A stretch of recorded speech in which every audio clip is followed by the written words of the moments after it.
Hello, my name is Tanisha Sharma and I used maths to find the perfect motor for our go-kart. Hi, my name's Tom and I put it all together with the help of Hugo.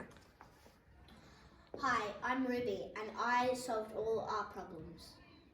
Hi, I'm Hugo and I helped Tom construct it.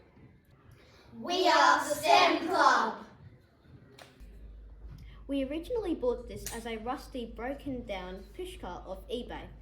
It didn't have any of the handles, motors, or even these wheels.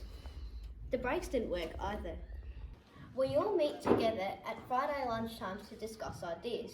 The process of building this go-kart was, first we had the frame, but there was no wheels with it.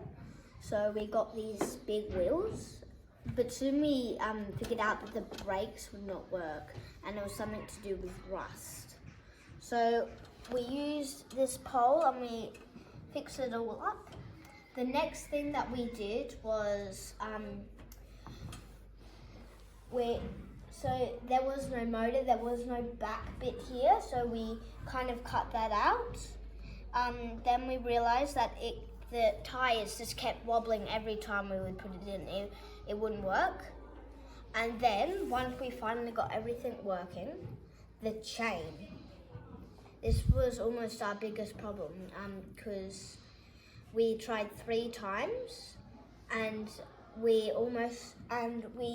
eventually made this our own chain tensioner. So that was our process of how to build this. So this is how you start. First, you must go to the back of this go-kart and turn on the power isolator.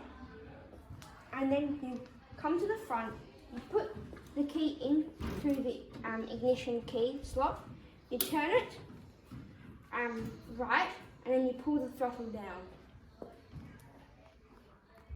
And the way you steer it is, you hold this and you pull it left to turn left, and you pull it right to turn it right.